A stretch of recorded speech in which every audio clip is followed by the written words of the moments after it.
You're still watching Prime Morning. I'm full of smiles. I mean, watching that video, I have a lot of questions for my guest. And of course, if you watch the video, you know who my guest is, right? Engineer Kwabena Agyapong. He is an aspiring flag bearer for the new Patriotic Party. Can he become the flag bearer? Can he lead the party to victory? As a question, he has the answers. Now, he has answers to some of the questions that you are asking at home. And so today, I urge you to send all your questions to our WhatsApp line. Let's get, talking. Let's talk to him. Let's ask all the necessary questions that we want to ask. He says he's ready to answer all of them. Welcome, Kwabena. It's a pleasure being here. And thank you for being here. I don't know how we are all wearing blue, though. Well, I looked at the promo and I was thanking my stars. I nearly put on that shirt. Oh, really? This morning I said, no, I wanted to be in blue. When I saw it, I said, oh my God. It's good you wore the blue then. That's right. But welcome once again. How have you been? I'm very good. I thank God for my health, my mental health, strength, and I think I'm very fine. Talking about the mental health, you've been through a lot, I'm guessing. Yes. I mean, as a child, I've been through a lot. Normally, I don't want to go back to the dark days of the early 80s when I lost my dad as a very young first-year student at Tech. But I think that God has been good to me. I've been able to find my way through life, and I'm happy where I am. I like that. I know losing a dad is never easy, especially at that age. Yeah. And the circumstance with which you lost your dad. That's right. People hear about it and people say, how did he survive it? I mean, when you heard about it, how did you manage it? It was difficult to manage. I mean, you couldn't believe it when it happened. First, it started like just a kidnap. So for 3-4 days, we were hoping that we'll find him.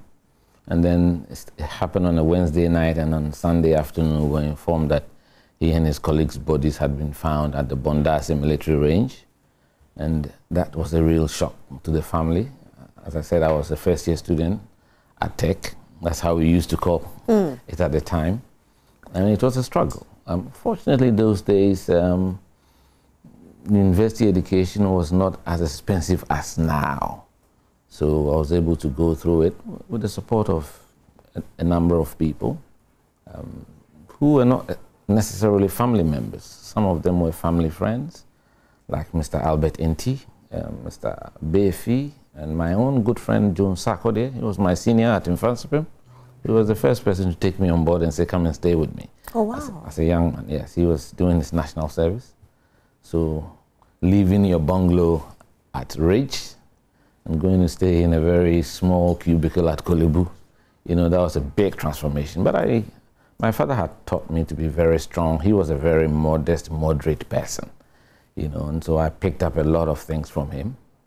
And I just felt that you have to go on. He would have wished to see me go on. So although it was tough for the family, we had a big family. My mother had young kids. Lucy, who was just 3 months, is now an associate professor at Academic City. She was only 3 months? Yeah, she was 3 months, so never had the privilege of seeing our dad. And, so it was tough. My mom worked very hard. She used to sell second-hand clothing at Makola, near the UAC building, the old, railway station, opposite the railway station. So those were difficult times. I mean, we were moved out of the official residence within barely 3 months. Even the official car, my father's official car, was taken away from her. And having to look after kids, she had to put up with a friend in North Kaneshi, Swan Lake, that area. And she did well. All the kids have grown up nicely. And of course, I was 20, so I felt that, well, it was time for me to hustle. So I had to find my way. But God has been good to me. Is that what took you into politics? I would say it lit a spark in there that I wanted to return this country to democratic rule, because the dictatorship of the military had brought with us so much pain. Not only our family, over 500 Ghanaians died in the early days of the revolution in 1981-82. And because it's over 40 years ago, a lot of people, the younger generation, don't know it. Sometimes we need to caution the youth for them to know that the democracy that we're enjoying now did not come cheap. It came through a lot of struggle. People had to escaping to exile, businesses collapsed, people were shot, people died, and so it was a struggle. It took us a long time for us to get to 1992, to the return to democracy. And since then, I can say Ghana should be proud of what we've been able to achieve. 30 years of consistent, smooth transitions, essentially between the two parties, the NPP and the NDC. And although we have shortcomings, difficult problems, it's a much better place than a military dictatorship and what comes with it. So I always want to sound a word of caution. And those of us who lived through those transformative years and we've seen the changes in our country, although we could have been much, much, much better from where we are today, we still can be proud that we have peace, relative peace, stability in our country. So those who, when we fall into difficult times, start making noises about military takeovers and coups, they haven't lived through it. And I lived through it as a young man, even in 1979 in Form 5. You know, some of your colleagues in school, their fathers were shot. You know, it impacts you, you know. So it's important that the younger generation should know that we have a country to build, a charge to keep, and to be able to go back to the values and the principles of building a coherent country and have love for one another. And that's what's animating what I'm doing now, to be the presidential candidate of the NPP and eventually to rise to the office of President of the Republic of Ghana, to be able to restore those cherished values which I call the triple S. That spirit of service, sacrifice, and selflessness is absolutely vital for a country like Ghana. Do you hold any sentiments against the perpetrators of your father's death? No. I've been asked this question many times. I think when you are very divine, and I am a strong Methodist, my father was, and I went to Fancy Film School as well, so although I was born a Catholic, you tend to be mentally tough. When you're in times of need, you just have to consult your Bible. I'm not one to be bitter. I've never been bitter, so I'm always very happy. Of course, it affected me, especially during my time as host of Sports Highlights on national television, and then you see the man who, under his watch, your parents, you know, and the man that I blame for the, you know, as president. Tough stuff, but I went around with it. I was able to tolerate that. I met him just a couple of occasions, but I think we exchanged greetings before he passed. Did you ever tell him in his face? No, we avoided each other. I quite remember when I was running commentary on Nana Konedu world title fight with Cesar Polanco at the Accra Sports Stadium, and he walked in the third round, and I was holding the mic, and he was a boxing fan. He was a close friend of Nana Konedu, the former world champion. Right. And Nana too was my friend. So, you know, so he just came into the stadium. He saw me, but he did a small byline away from me.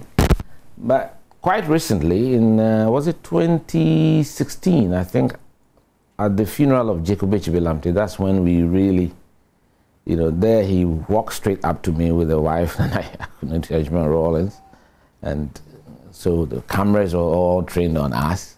I couldn't hide, he couldn't hide, but he came to me. So we shook hands, had a few words, we smiled, and then he left. But I quite remember in Kumasi too, when I was the general secretary of the party, I went to the NDC Congress to deliver fraternal greetings from the NPP. And then after my speech, you know, you have to go back. That time John Mahama was the president, and Amisata, who was, I didn't meet him in advancement, one of our seniors in Mobile, so we were greeting. And Alhaji Drisu Mahama, who I've been a frequent visitor to his house, even when he was Minister of Defense, so I was greeting them, and I was wondering, should I shake Rollins? With a full view, but I said to myself, you have to do this for our country, you know, and so I shook him, but I squeezed his hand a bit. He looked at me, and then that was it. And then Idris Mahama said to me, come now, you've matured as a politician, and then we smiled, and I left. So, I mean, you live with some of these difficulties in life, but you have to grow. And so you forgave him before he passed? You can't live with bitterness. Otherwise, every time you see him, you are going to feel the pain. You've got to let go. Life has to go on. A lot of things have happened in the past, not only here. We've had the Holocaust in the world, the world wars. Things have happened. Things have happened. Talking about things happening, you were suspended by your party. Yes. The famous suspension. The famous suspension. Where did you go wrong? I don't think I went wrong. I'm humble enough, if I'm wrong, to say I'm sorry. I don't think I was wrong. I'm a very firm person, purposeful, and very deliberate in what I do. I had served this party from 1991, as I said, in very difficult times. So when you become General Secretary, all the experience you've gained from our forefathers, you want to bring it to bear and build a strong party. You wanted a strong party built at the grassroots with 275 strong fighting units. And that's what I set about to do. I think some people misunderstood that to mean I was a bit too, I would say, too firm, too strong, you know, so I was not one who could be controlled easily, you know, so they misunderstood me, think that I was trying to use that as an opportunity to become president someday. But if that's my intention, there's nothing wrong with that, you know. So all sorts of stories were concocted about myself and the chairman of the party at the time. It's been how many years now? 7, 8 years. Nobody has provided an iota of truth to back those very fallacious things that were said about us. So, but like I said, I have loved this party. Did you feel betrayed?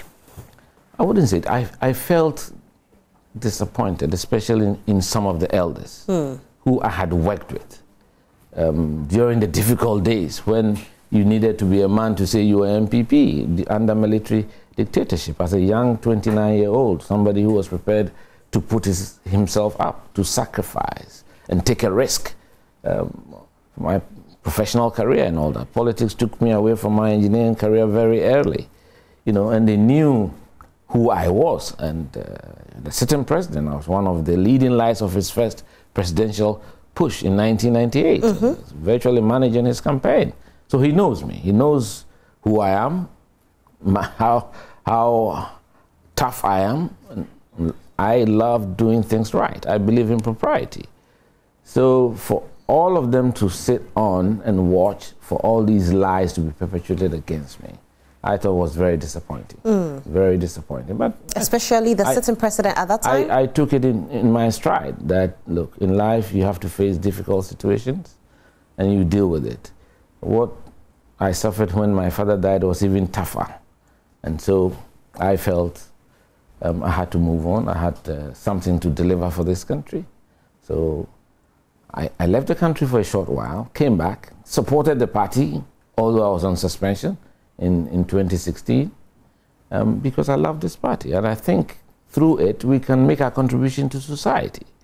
You know, and I'm happy that after quite a bit of time, the party itself realized that they had to restore my position as a former general secretary. So I'm now a full-blown member of the national executive, and I work hard for my party. Kwabena Agyapong, did you cry when that happened? You know, you're a human being. We all have emotions. There are a few times, I think maybe you want a headline. I don't want a headline. I just want the truth. Did you cry? Yeah. Not cry, but once in a while you are in bed, you look at your ceiling, and then you have the tears flowing down here. Because, you know, this is a party you've given your youth, your everything. That you've suffered even personal trauma and loss through that of my dad and all that. And in fact, the event of June 30th became a point around which the political activity, the political opposition massed, in opposition to the Rawlings dictatorship. And to rise to become the head of your party as chief executive and to be wrongly accused of things you haven't done. And for people who you've worked with, mind you, I had been press secretary to the president for close to 6 years. And so, and nobody had questioned my integrity. Nobody had talked. As press secretary, you are privy to very sensitive information, international and local, and nobody had doubted my integrity. And for people to doubt my integrity and tell me, and there was a lot of underground, what I call whispering campaign about being a sellout to the NDC. No, that for me was very low. You know, but again, you don't want to reside in the past. I have a clean heart, I have pure motives, so it never really affected me. I was hurt and disappointed, but God gave me the strength, my family backed me, my wife was very strong. I was more worried about my children because, you know, kids, they're always on the internet, they're reading stuff, and they know their dad, and some of the things that have been said about him is not true. But politics is tough. As Dr. Buzia said, you have to have the stomach, you know. They don't know if your children question you if what was in the press was true. They knew it wasn't true. I mean, what was in the press, the official reasons were, for me, very laughable. And of course, the dirty one was the unofficial ones. You know, the vehicle I was using was said to have been bought by, sometimes they say it's John Mahama, other times they say it's Ibrahim Mahama. And it was not true. I bought it from Sterling. It's just across a mile away from here, or maybe 2 miles away from here. It could be checked, and the terms of payment. And in fact, I don't think I even fully paid. You know, the person became a friend of mine so much that after some time he said, this vehicle that you bought has brought you so much trouble. He was never pushing me. You know, till not quite long ago, I got a letter from lawyer Okudjeto's chambers. The member of council of state, I know he's now retired from his law firm, but his law firm wrote to me saying that I still have some outstanding money to pay because I think they went and audited the books and realized that I still had some outstanding money. And this was a car supposed to have been bought for me as a package. And it was never true. Again, my wife was studying for her PhD at Leicester University in the UK. That was supposed to be part of the package. It was also not true. My wife went to Leicester in 2012. I hadn't even thought about becoming General Secretary at the time. Professor Mills was then president at the time, and I became General Secretary in April 2014. But somehow or the other, those lies were peddled, fortunately. When the Auditor General produced a report about those who had secured scholarships from the Scholarship Secretariat between 2012 and 2020, my wife's name was not there. There was no Laurentia Agyapong in there. You know, so the whole world got So with all these, how come they still suspended you? Well, it's maybe when you see some of them, you ask them. Did you ask any of them? I haven't really asked them because I never believed in that suspension. I thought it was, again, even the form of it, you know, because the party has rules and regulations. And if you want to suspend the chairman or general secretary, these are the two principal officers of the party. There are procedures you go through. They cannot be suspended. They can be set aside for 1 month for an emergency congress to determine their fate. You can't suspend it. There's no provision in our party's constitution for that. So did you try using the law? No, I didn't. Why? I just felt that this was so wrong, and I didn't want to, I wouldn't say offend my party, or I just said, look, I knew this was wrong because we have provisions in our constitution. First and foremost, the petitioners were not even in Ghana, especially with reference to mine. 2 petitioners from UK. There was no verification of their status as members of our party and whether they were of good standing or not. The petition never landed at the desk of the General Secretary. It doesn't matter whether I'm the subject of a petition or not. The procedure is such that you have to file at the Secretariat of the party. That never happened. The steering committee never met on it. And it's the steering committee that takes the decision to move further with the petition or not. They have to look at it, and as the lawyers say, if they think there's a prima facie case, then they can then invoke the work of the disciplinary committee. This petition went straight to the disciplinary committee. The disciplinary committee on their own cannot invoke their initial jurisdiction. But they did. They did. Now, it was all erroneous. So with all these, it happened. Don't you think it has tarnished your image in a way? Because this is you coming back, wanting to become the flag bearer of the party. That's right.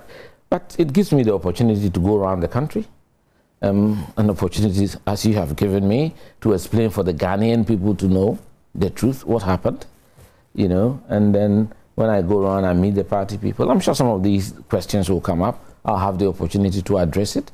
I've had several media engagements during my media tour for the last 6 months to let people know what really happened.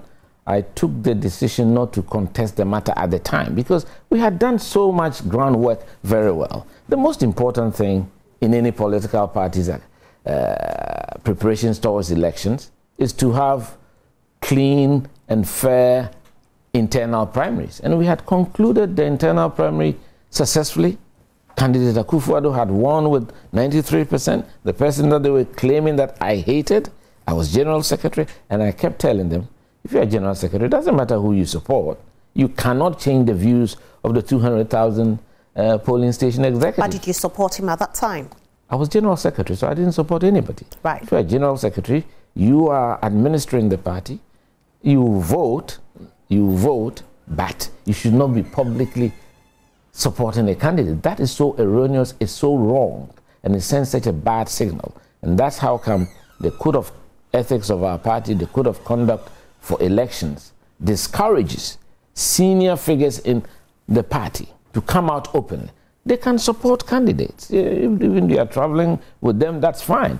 But you cannot be a regional chairman or a national officer and stand on national television and say my whole region supports candidate A. That is wrong. You know it's happening in your party currently. It's wrong. If you were the general secretary, were still the general secretary, what would you have done to them? When I was the general secretary, I made it very clear that we should not do that. Party officers are supposed to run the party. You should be the glue holding together all the different facets of the party.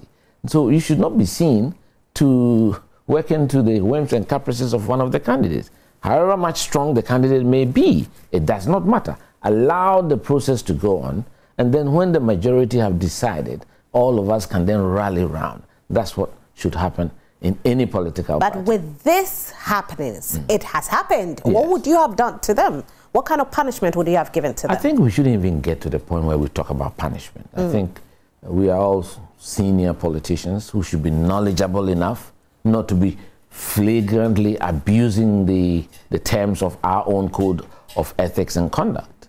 You know, because we know what the rules are, and so we cannot pretend. But you know, sometimes we Ghanaians, we like to play to the gallery, and people try to be a bit opportunistic. They like to follow where the wind is, where they perceive the likely winner will come from. But I believe in principles. I believe in doing what is right. And I would stand or die by that. And that's what I believe in. So it is very wrong. In fact, the reason why I decided to contest was because of the conduct of my predecessor. He came out openly saying that he was supporting a candidate. And I said, that is not right. You can't do that. You shouldn't do that because you're a general secretary of the party. You know, so I think it's important that we set standards in the country as a whole, and in fact within the political parties. And that's how come sometimes all the things that happen, the shenanigans that are perpetrated in political parties, are things that we should condemn. We should allow for clean elections so that people can express their opinion and they can vote their conscience.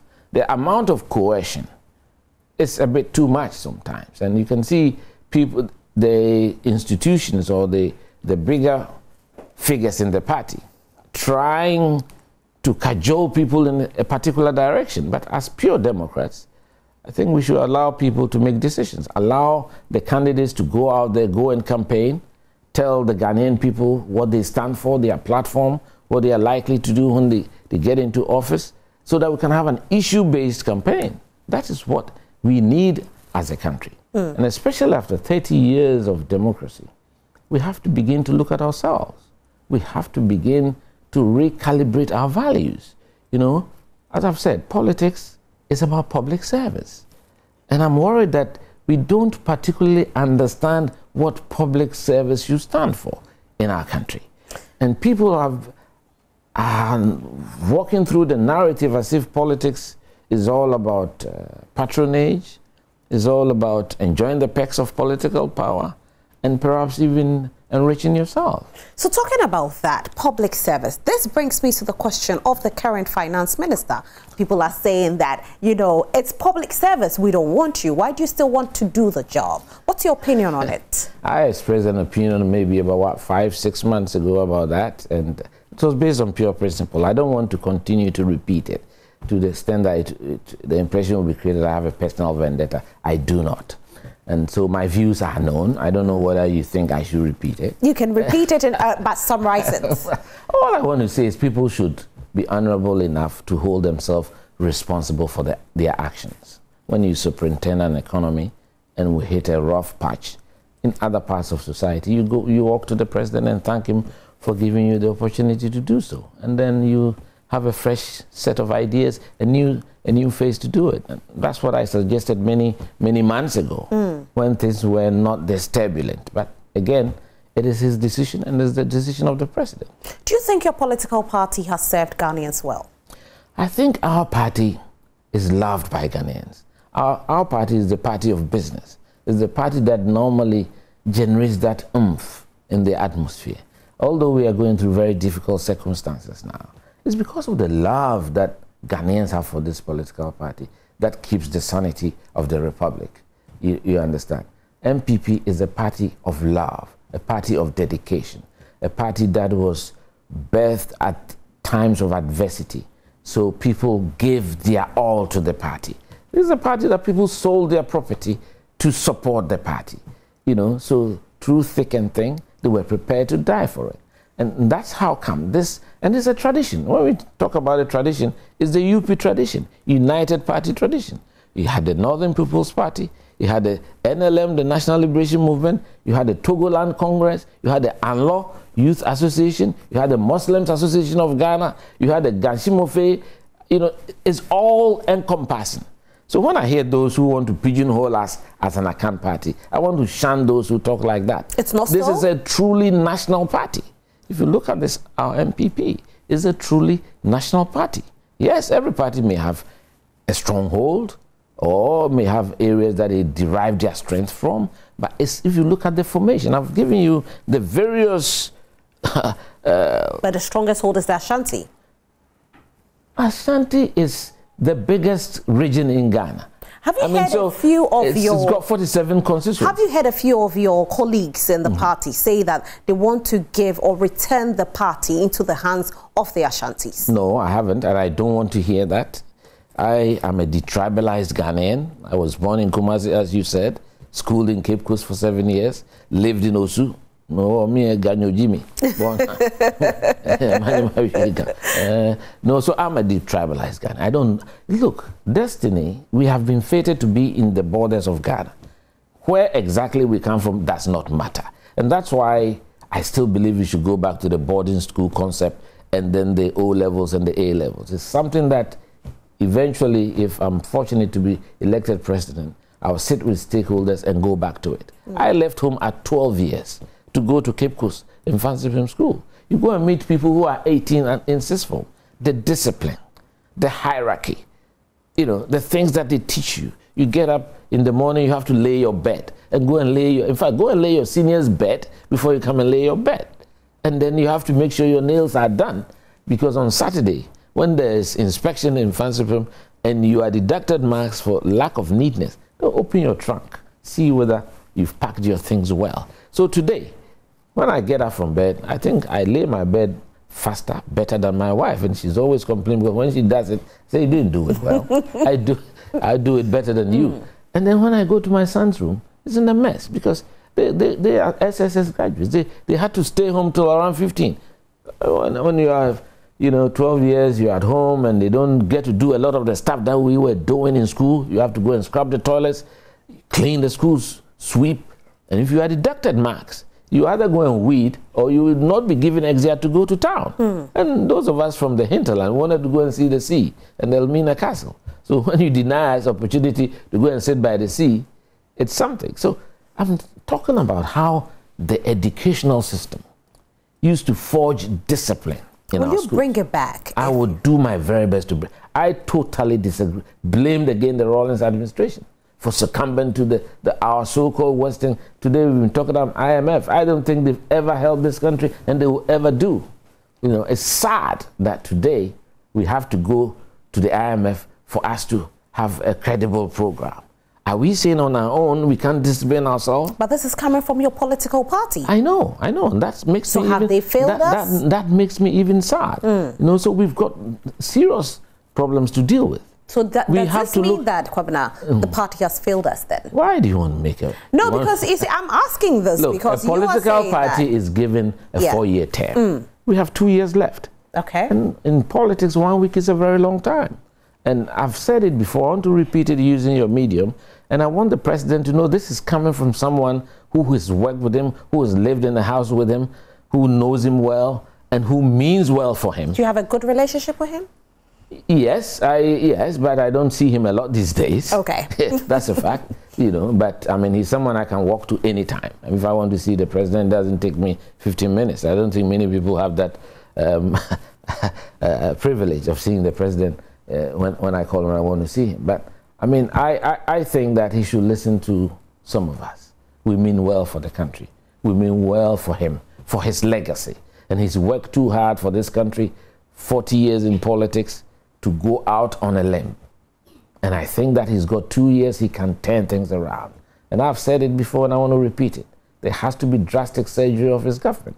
He's got to cut the waste, reduce the size of the government. He can do it and turn around the fortunes of this country and restore the confidence of the Ghanaian people in our party, in governance in general. Because you talk to the young people, there's a feeling of despondency. They're throwing their arms up in the air as if they've given up. They can't afford to give up. We can't afford to give up as leaders of our country. And that's why I'm here, to restore confidence, for them to know there are people like myself, and there are many others, who can help restore this country. And so I think we can do it. You can do it. Those are your words. Now, let me ask you this. This race that you are contesting is keenly contested. We are looking at Dr. Bawumia. We are looking at Alan Chermatin. We are looking at Kennedy Agyapong. We are looking at yourself. That's right. Now, these people are very, very powerful. Are you popular enough in the party to beat them to it? I think you should go back to 2014 until the recent elections that were conducted in our party. I was the last popularly elected general secretary of my party. And I won massively. It wasn't close, 300 or 400 votes. Well over 1,000 votes difference between my predecessor, Sir John, who was a formidable general secretary. I defeated him on my hospital bed in 37, whilst the campaign was going on in Tamale. That should tell you I have deep roots in this party. People recognize my long-standing, dedicated service to this tradition from 1991. So I have deep roots in this party, more than most of the candidates I'm competing against. But of course, I mean, I keep saying that, look, you can mention front runners, I think by default. When I say by default, I mean, if you are number 2 vice president, you have visibility, you are appointed by the president, it doesn't make you better than any of us. It's the president's appointment. And Alan Chermatin, maybe he has a bigger say because he has been electorally number 2, the last 3 presidential primaries. So you have one who is politically number 2, one who is electorally number 2, default. So the press is being schooled to create the impression it's a 2-horse race. You have a shock of your lives. When I hit the ground, I haven't hit the ground yet, but when I hit the ground, and the party people know me, they love me, and they want a firm, purposeful leader who's going to be decisive, who's got the vitality to drive the change that we deserve in this country. And the change should be by us, should be led by us. Of course, there are going to be difficulties and obstacles, but we should be able to scale those obstacles. So I'm very confident in the platform that I'm engaged on right now, and I'm going to prosecute a very efficient campaign.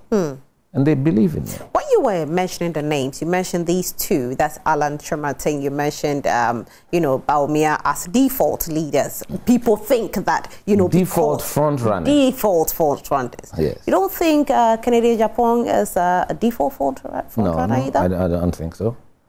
I don't think I've won an election in this party. He hasn't won that. He's an MP.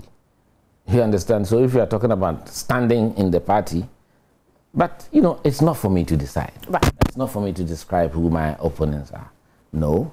At the end of the day, I respect the decision of the majority of our party. What is important, and we have time-honored principles as a tradition. And when it happens like that, we expect all those of us who are aspiring to the highest office to go around the country, hit the debt, roll our sleeves, dirty ourselves, and send a soothing message to the electorate, the party people. Go and tell them why they should invest political authority in you. And that's all that matters to me. Once you have the opportunity to speak to them, the decision is in their bosom.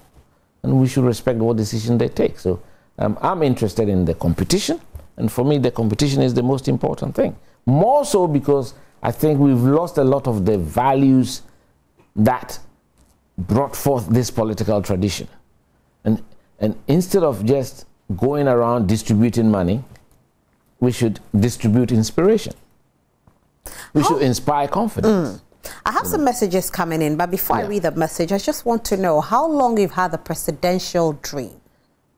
It's not about me being president. It's about the transformation of this country. I feel very passionate. In fact, I've said it before, the kind of profound passion I have for this country. Because I know it's a beautiful country, well-resourced, and if we have the kind of leaders that I believe we should have, we'll be able to move very quickly. You understand? So it's not only just the politicians. Of course, the politicians have the ultimate responsibility because they are the ones that the people have confided in and given them the mandate to rule. But all Ghanaians. I mean, you have stories of headmasters of schools appropriating food for children for themselves. Many stories in the media, whether it's in the security services or even in the general and public services, where state officials who are in the employ of the state register personal companies and award themselves contracts. These are things that are eating at the very core of the Ghanaian people. We need to impose order and discipline. In this country, Ghana, we have all the laws, beautiful laws, lack of enforcement, lack of implementation, lack of compliance to quality assurance, quality standards in all aspects of our life. So those are the things that I'm worried about. Look, we've tried all the economic models. Again, it was because of the ERP, or the Economic Recovery Program, and PAMSCAD, and FinSAP, and that brought in the JSSS thing because we needed some money from the Bretton Woods institutions. So they forced us to do this, you know. But if you look at it culturally, you go to Form 1 in Fansfam, as I did, and you have children of farmers, you have children of former ministers, you have people across the country, you know. So it had a way of harmonizing us as a people. And that is what I worry about. If you keep people too long in where they are, then they lose their national identity. And that's why I think as young as 11 or 12, you should leave home and go to a boarding school, meet other people, see their cultures, be different from what we are used to at home, and feel your Ghanaianness, not where you come from in this country. This country, I'm told, has about 73 languages. Yes, but it looks like every child is now speaking English. Well, because I'm a supporter of that. Okay. Because at least language is for communication. And I'm happy I saw these young ladies in this studio this morning, and I was thrilled by their confidence, you know, which is good. We have to inculcate in them, you know, the presentational skills, the speaking skills, right, because that's how we communicate. Because we are not going to be able to take one of our languages and say this is our national language. Ghanaians are very passionate about their culture, so we respect our diversity, but we have to celebrate our diversity. I mean, if you go to Nigeria, everybody speaks English. They call it broken English. Yes, the pidgin English. Yes, and that's true. Once you can communicate, I mean, in Ghana, I would say Twi is the broadly spoken language across the country, everywhere. Because when you are campaigning, sometimes you can be in Bumprugu, and then they'll speak to you in Twi. You know, so, but I'm not suggesting that English should be debased. I have never been in tune with those, especially academicians who are saying that we should be taught in our local language. You can't do that. I mean, let's be honest with ourselves. Let's be pragmatic. We can't reinvent the wheel. The fact is, the whole world communicates in either English or French, and maybe to a smaller extent Spanish and those things. That's how it is. Especially in Ghana, we should be learning French, seriously. So you make it compulsory? It should be compulsory. I did it to Form 5, so I mean, when I'm in Abidjan, within a week or two, I pick it up because I still, you know, have it.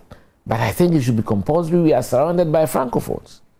And until recently, of course, I was the executive director of the West African Federation of Engineering Organizations. And we were struggling to bring in the Francophones. And I was struggling because I couldn't speak it that much. But my colleague in Burkina Faso was good. You know, Togo, Cote d'Ivoire, Mali. I traveled to Senegal, and I was getting by with some of my French. So it's important as part of our educational curriculum.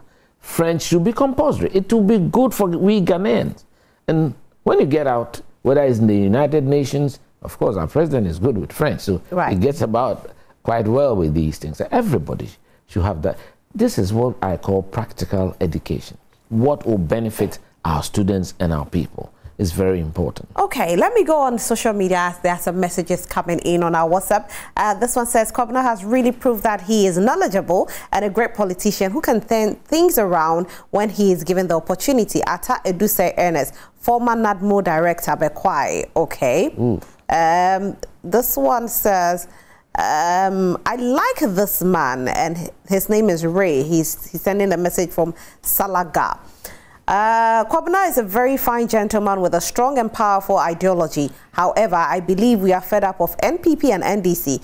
Could ask him if he can contest as an independent candidate.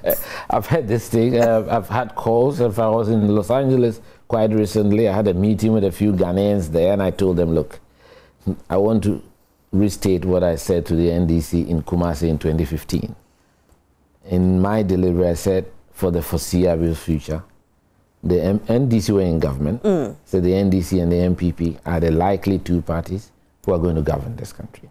So our conduct, both to ourselves and within ourselves, is very important to inspire confidence. I know confidence in the political parties are at the very lowest ebb.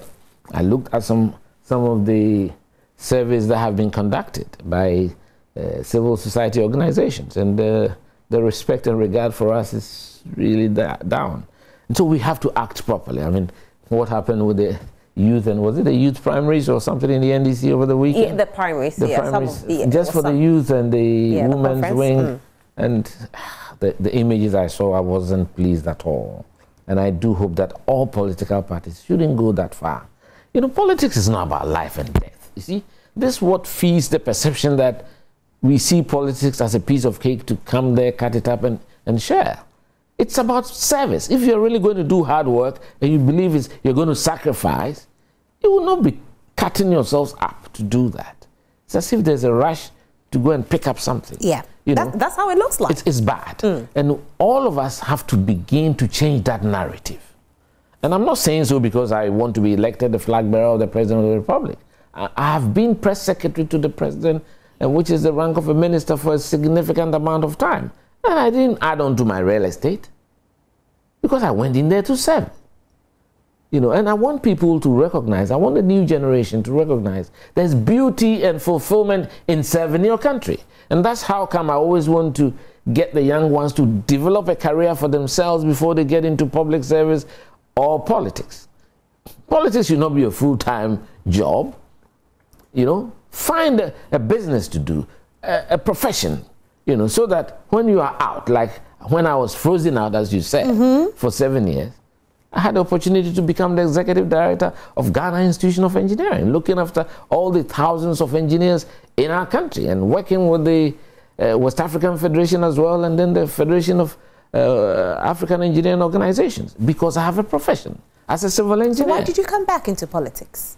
Because politics is a calling, it's a national calling. I think all of us should be in politics. We should not think that there's a group of people who are politicians. Tomorrow, if the president names you as a minister, you become a politician. Everybody who thinks about public service, or who thinks about the good of our country, and in any case, if the good people refuse to get involved and do it, we will be populated by people who are not so sufficient to do it. Well, a message coming in here says, are you sure you are not just talking like the rest of them? No. As I said, you can look at my record as press secretary to the president. I'm not just talking. I want to see far-reaching changes in our country. And I've made bold statements, and not today. I said those, and the videos are there. If you go on YouTube, you can see it. My hard talk of February 2015, I think, when I talked about governments being too large in our country. And to have efficiency and effectiveness, I think it should be smaller. You know, some of the ministries should be consolidated, you know, and it's not for nothing that the framers of our Constitution put a ceiling on the cabinet, 19. That should give us a signal how many ministers they want us to have. Government after government have had large sizes. Totally disagree. You totally disagree. I totally disagree. I don't think we should go beyond the 19. I think we can run this country with the 15. Because a lot of the ministries can be consolidated. I don't see why fisheries and aquaculture should be outside agriculture. I don't see why aviation, railways, and ports and harbor, they should be all under transport. You understand? Yeah. And there are many others that we can discuss. Could it not be that they are creating jobs? But that's not how it should be. Why should you create jobs with political appointments? We should create meaningful, sustainable jobs in the economy. That comes with economic growth. That comes with policy.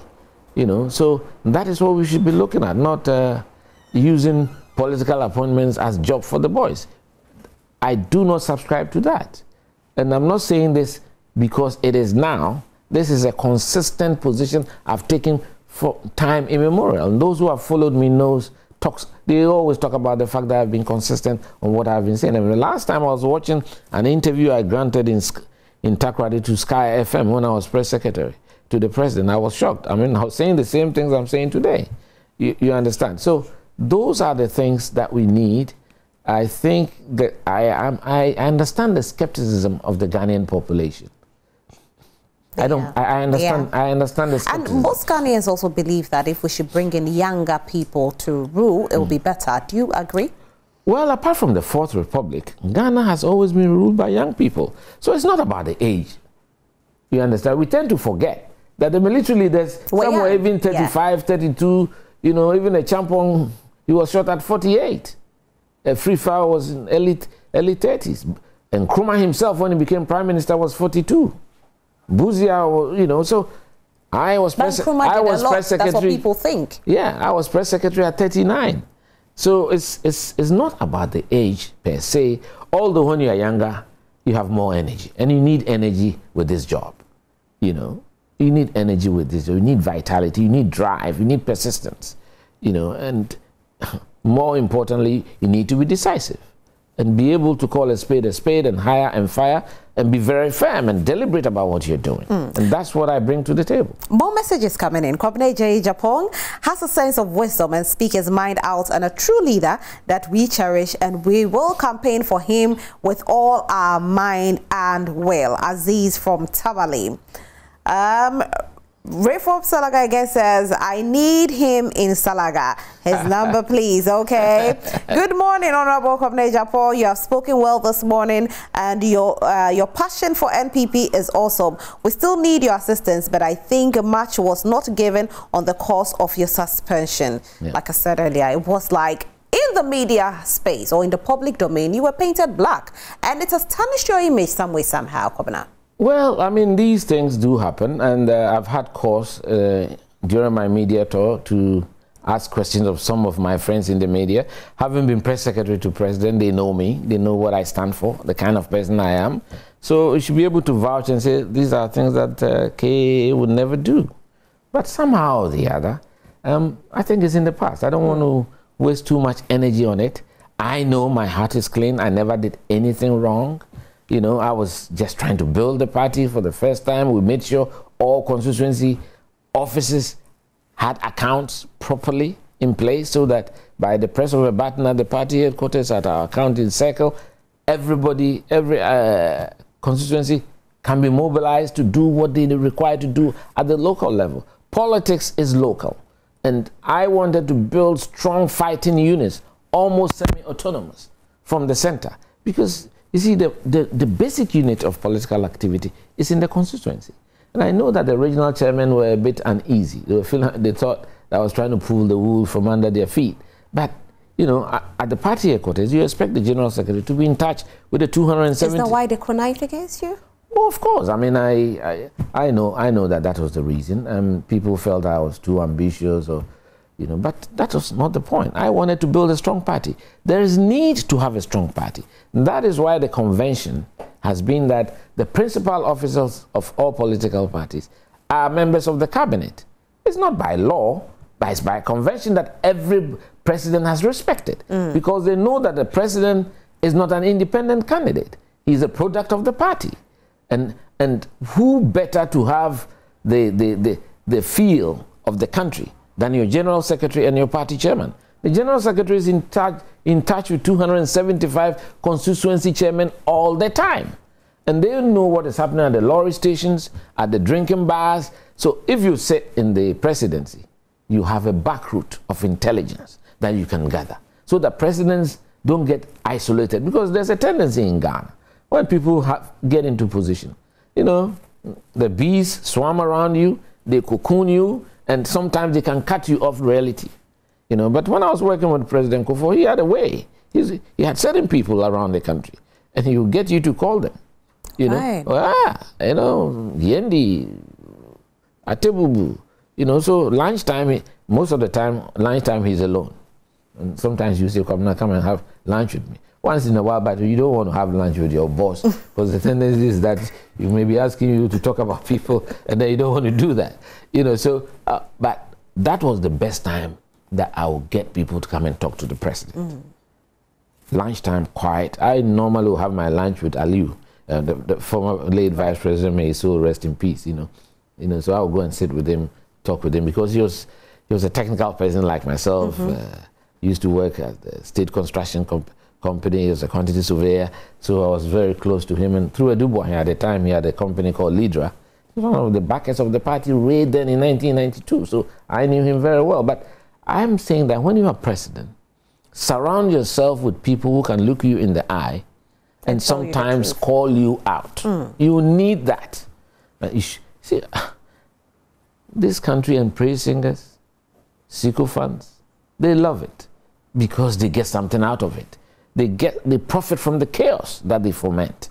You know, we need to build state institutions, make sure that we have public-spirited state officials, reduce the political interference in a lot of the state organizations. Which of the state organizations should we reduce? A lot of it. I mean, look, the articles, the Article 71, the infamous Article 71, allows the president to appoint chief executives of the major state organizations.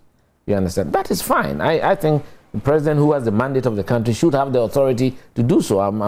I disagree with people when they talk about the president being too powerful. The institutions should be strong, but then there are certain levels you don't descend to. Deputy chief executives have now been appointed in organizations that didn't used to have that in their organogram. That should stop. That is increasing the cost of running government. You get what I mean? And sometimes even to directors and regional. Look, there are a lot of organizations that, when I was working as a young man at Ghana Highway Authority, you aspire to rise up to become a chief engineer and then rise up deputy chief executive.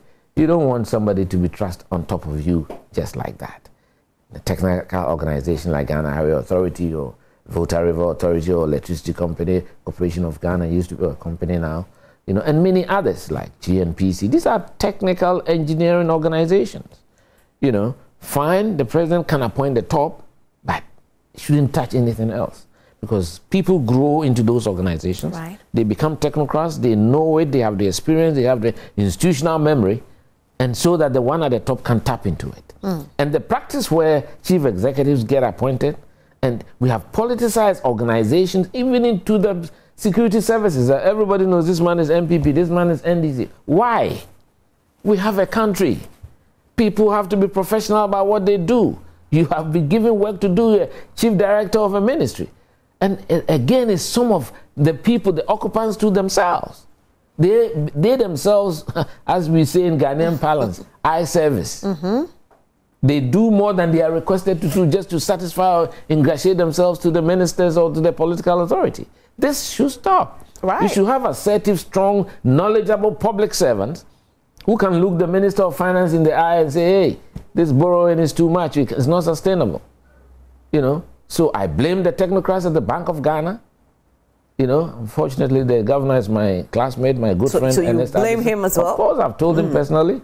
you know, and the technocrats, my friends, at the Ministry of Finance. You feel they're voiceless? Well, they should. I mean, you have been trained, you know. So when you are going to go on a track, on a program, you know, in engineering we call something stress testing. You've got to develop a module and test it somehow to be able to gauge the expected outcome. You can't start something and not know what you are expected to get.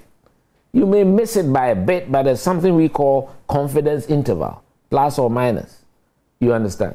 That's we, the technical people, that's what we do. It's important. So the technocrats at the ministries should be more nationalistic.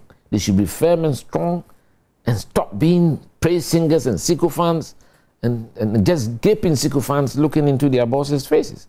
They should have respect for them, yes, because of political authority, but give them firm, strong advice and document those pieces of advice.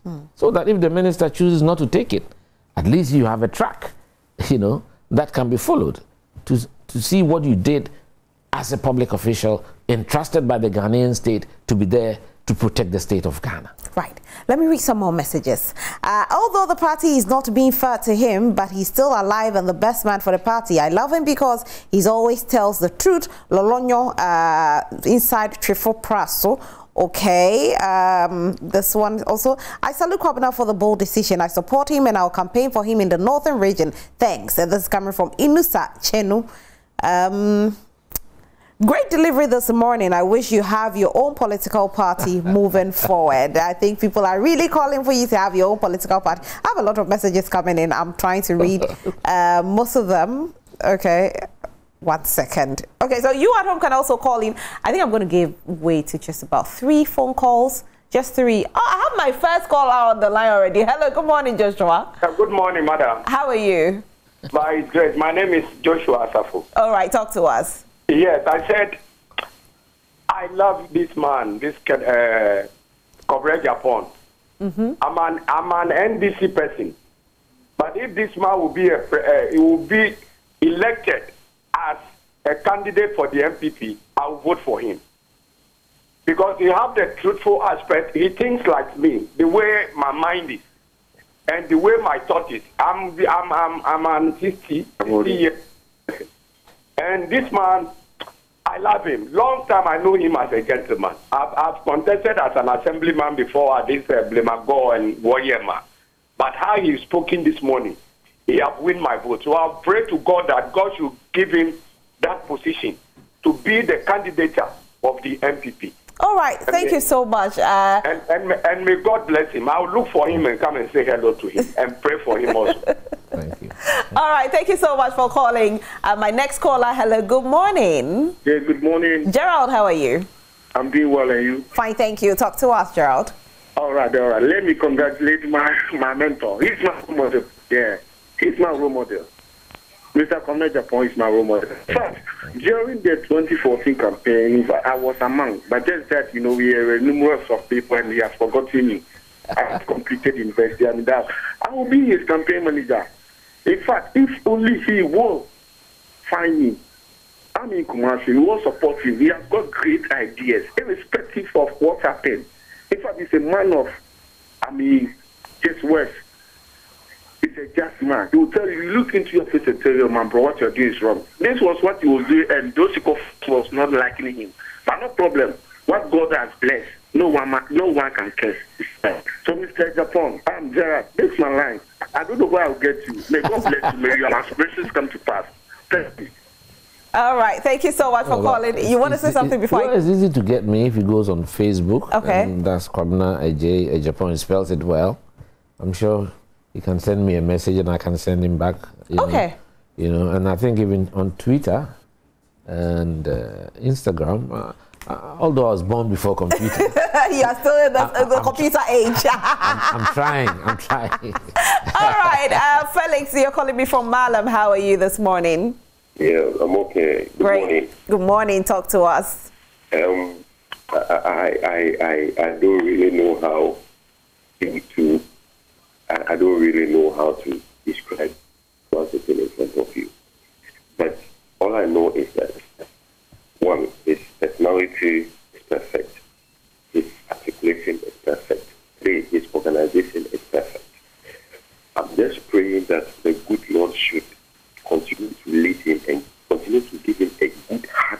is and make him a best leader in Ghana for us. The man sitting in front of you is the man that can truly hold Ghana from now till the end of time. All right. Thank you so much for calling. Let me go to Tamale. Good morning, Abdul Malik. Yeah, good morning, madam. How are you? Talk to us. Oh, I'm doing good. And you? Fine, thank you. Just talk to Madam, us. today, I realized that Mr. Kwabena Agyapong is a good man. He is just good. If we have people like Mr. Kwabena Agyapong, Ghana will move forward. So I'm looking up to him. Whenever he comes to Tamale, he should look for us to help him push up his agenda. He's a good man. Thank you very much. Thank you. You can reach him on his social media, so it's quite easy to reach out to him. When he gets to Tamale, he will call you and then you guys can work together.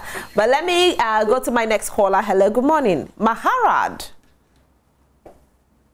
Hi, Maharad. Oh, fortunately, the line did drop. Maharad, do call me back. Hello. Oh, you're here. Hi. Talk to us. I'm fine. How are you too? Fine, thank you, Maharad. Talk to us. You should extend my best greetings to Kwabena Agyapong for me.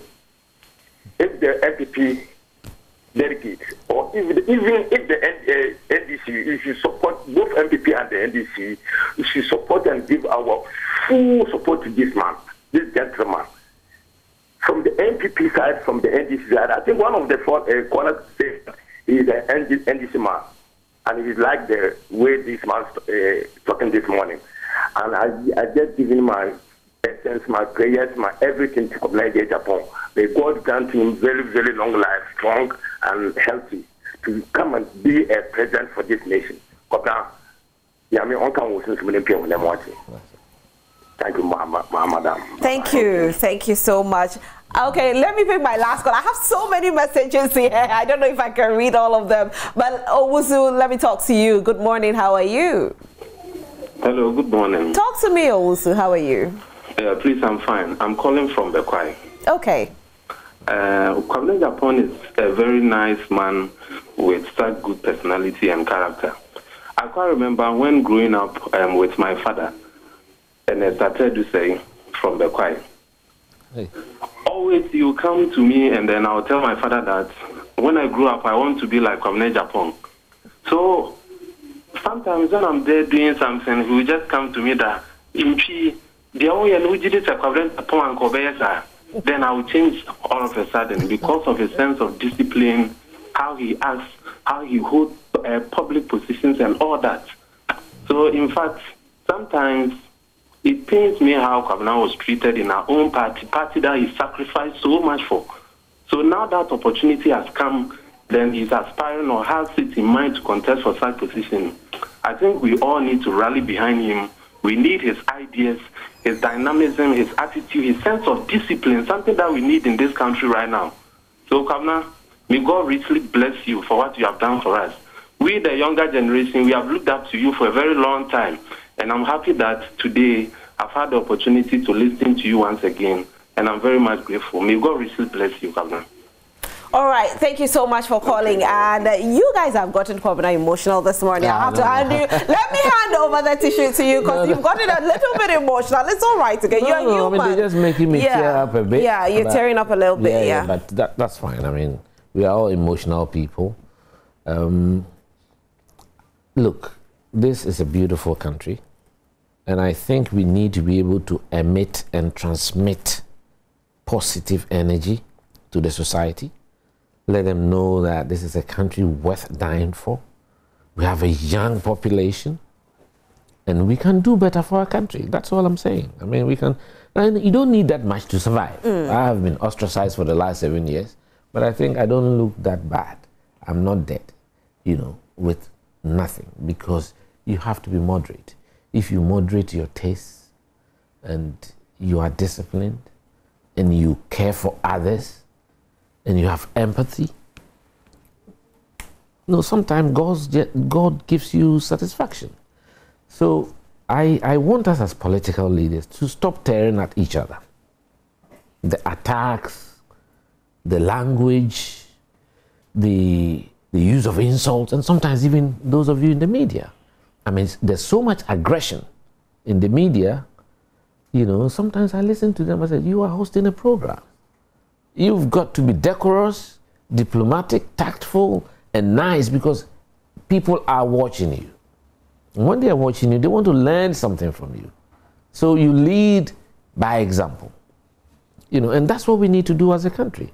It got to a point that people were made to believe politics is about lying.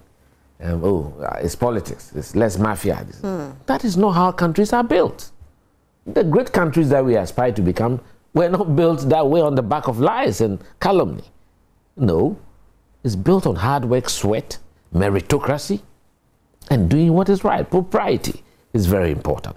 And we should be able to stand up and say it as it is. I know sometimes some of my colleagues in the NPP feel a bit uncomfortable with some of the things I say, but they need to be said.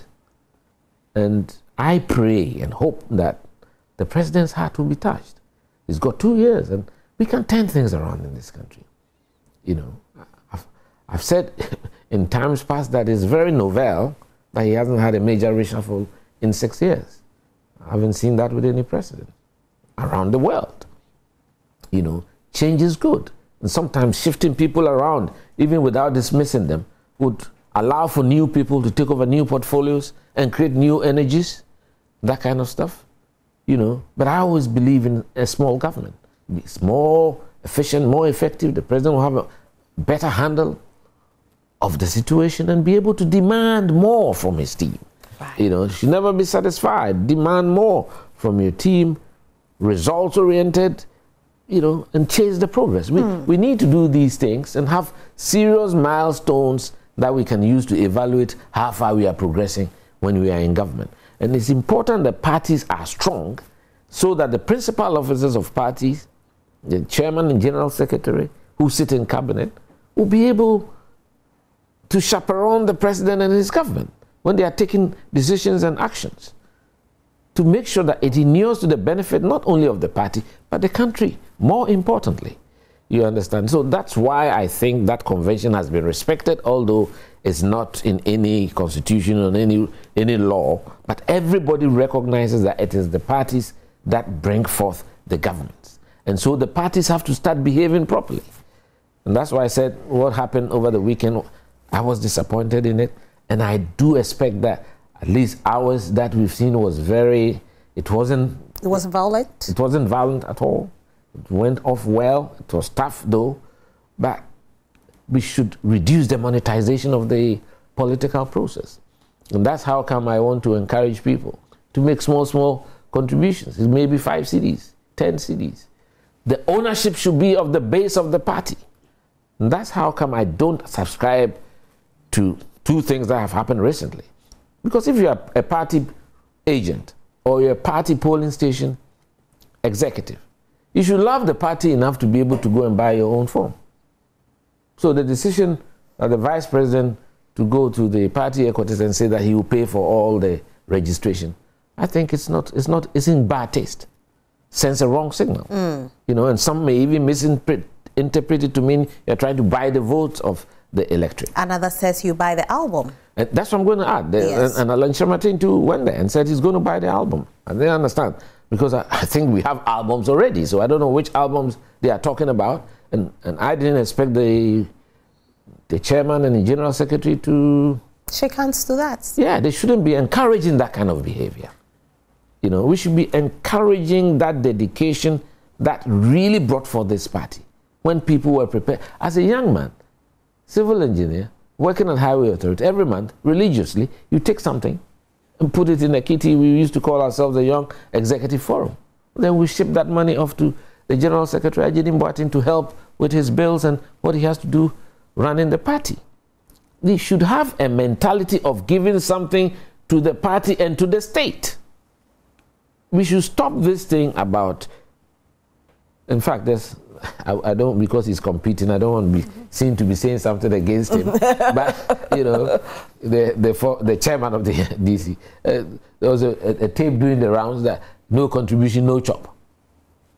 It sends a bad signal. It means that you are going to government to chop. We should debunk that kind of assertion.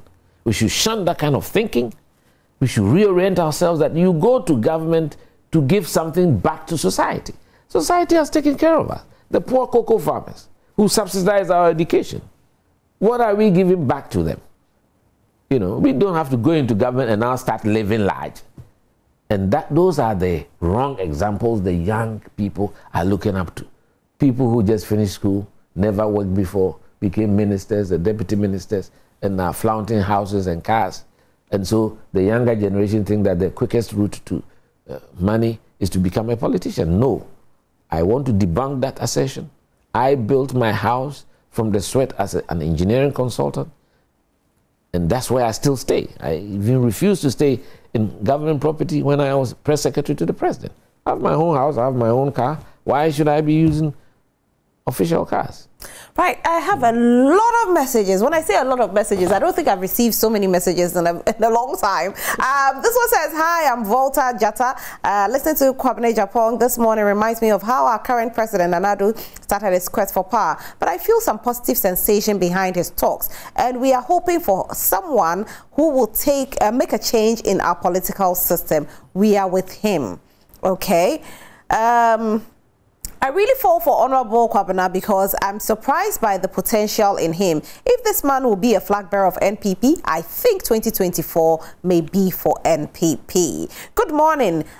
He has inspired us now in NPP, but I wish he stand independent because some of us have lost hope in NPP for letting us down because we sacrifice our strength throughout campaigning for the party only to elect leaders who have lost focus and speak ill out of their minds. Okay, Mr. Agyapong in government and the state is like this, and he's talking like this, then something is wrong. I'm not in government, first and foremost. I'm not in government. And I think people should not confuse government with party. Exactly. And I want that delineation made very clear.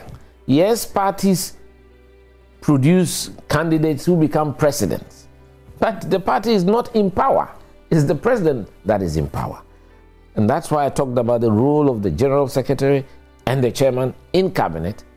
And of course, there's going to be collateral damage. I mean, that's what parties suffer when things like that happen.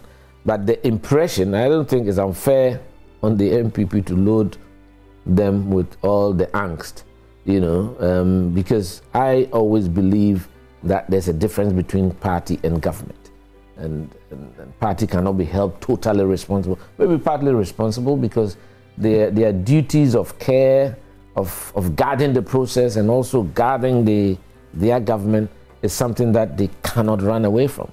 You know, so I think they should have more confidence and hope, but they shouldn't lose hope. They can't afford to lose hope, especially when you're young. You can't afford to lose hope. You have to be the change yourself. You know, so help me win this candidature. And don't talk about independent candidates. Because most of the messages coming in are saying same. Yeah. You know? But don't talk about that. I know people, you know, look, you have a vehicle that is already there. The NPP, that's worst case scenario, 48, 46%. The NDC will do 40, 44%. These are vehicles that are there. So we've got to rebrand the vehicles, maintain it, do it well, and get a strong driver who has a lot of vitality and to drive you to the destination that you wish to see. So I think Ghana is essentially a two-party state. I mean, right from independence, the UP and the CPP. I think the CPP has been encumbered by the NDC. Now, Kwabena, let's go to World Cup. And you're watching, now you're a sportsman. Oh, you love sports. Everybody in this country knows that I love Argentina. Okay. In fact, I even have a team in Adabraka called Argentinos Juniors. Oh, right. Yes, our goalkeeper, Lawrence Atizigi. Okay. He used to play for Argentina. Oh, really? Yes. Yes, and, you know, because of Maradona. As a young person, I love Maradona. You know, so, and I've never seen anything like him. Oh, Messi showed some skills yesterday. No. Messi, yes, he's really outstanding. He's a great player. But the impact of Maradona on football, at that time, it wasn't like this, you know. The advent of television, satellite, and everything, and even the way football is refereed now. Any slight touch is a penalty. Maradona was hacked in 1982 World Cup. In 86, he was dominant. 78, Cesar Menotti. He never stopped blaming Menotti. He was then a young 17-year-old who was good, scored 42 goals, in the Argentine First Division. Menotti said he was too young. Maradona was crying on the bench. At least put him in the team. He would have had at least 2 World Cups. You know, he never stopped blaming Cesar Menotti, then the coach. You know, but I mean, this World Cup, I've enjoyed it thoroughly. Thoroughly. In fact, I was out of the country. I made sure I go back on the day of the World Cup. Because when you're at home and you're on television, you can watch it. And I have fond memories of myself in 1990. That was the first time Ghana was watching World Cup live. Right. And I was... And we had Tego's sister sing. Yes. Oh, I still have the song. You still have the song? That was my decision. We should put it in there. So we used that for the 1993 Youth Cup in Australia. Right. Yes. Because those were my times with sports broadcasting. Okay. So before every match, then we'll play that song. Make sure they play. We'll play that song. But after we come back from break, no, then they score us. Kwabena, thank you so much for being here today. But the club teams, which is your favorite? Of course, it's Asante Kotoko. Asante Kotoko. I'm very worried about this. I'm a House of Folk fan, though. Oh, that's good. Let's have a banter.